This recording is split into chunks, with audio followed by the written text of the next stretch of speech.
Welcome to the eCom Logistics Podcast, your go-to for e-commerce logistics insights, trends, successes, and lessons from the leaders and innovators in our space. I feel like Manifest is one of those shows that as soon as it came on stage, it's just taken the whole industry by storm. Every year, I've heard that across all of the different folks that I interact with. Curious about where do you see the show evolving? Where do you see it going over the next few years, maybe even over the next decade? The question that we'll always ask at the start of every cycle is, did we do a good job of bringing together the full ecosystem of supply chain?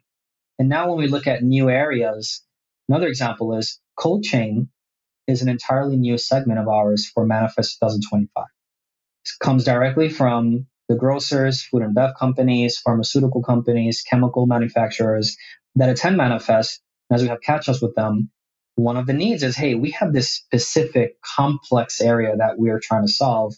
So we've had this probably a couple of years now, and finally we're adding cold chain as a new segment. And I can see this growing quite a bit. It's a different ballgame. It's a world in and of itself where, although it's its own thing, but it also applies to much of what Manifest is, where we're looking at the complexities across the global supply chain. And this is just a niche or complex area. So that's one example of a growth area that we see where we'll continue to expand more into cold chain potentially. We added sustainability as its own thing, where it has its own stage or track last year. And that also came from the feedback. And we see it as an area that could potentially grow into something over the coming years where it's its own standalone thing or whatever. But that's how we identify areas where you're going to have it within the Manifest agenda.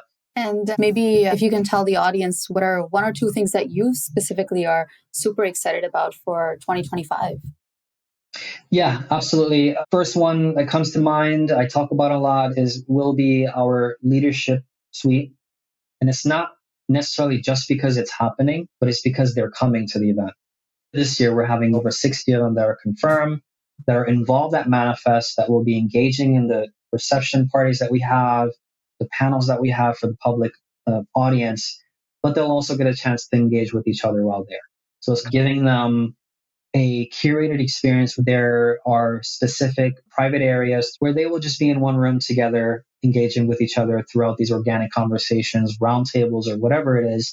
But the whole point is to let them connect with each other as well. So we're very excited about that. Number two, what I'm excited about is the amount of case studies that are happening on our stage. Even our sponsors are bringing their customers to their sessions to talk about the journey that they've embarked on together. It's all about actual use cases and impractical solutions. And that will be a common theme at Manifest 25. Incredible. I love all of it. The content, the innovation, all of the networking opportunities. I love the app, by the way. The app makes it really, really easy. I think there are just so many ways that you can collaborate, hang out, lots of fun parties, and there's a puppy lounge. Like there's just a lot of neat ways that you can create new friendships, learn about not just what's going on in the industry, but actually see these use cases and how other people are applying it as well. Thanks for listening to the eCom Logistics Podcast. If this episode brought you value, share it with your network and leave us a review. It really helps others discover the show and join in these conversations. And if your team is planning an event in 2025, consider partnering with eCom Logistics Podcast. We're always looking for meaningful opportunities to elevate conversations shaping logistics and e-commerce. Until next time, stay curious, stay connected, and keep leading the way forward.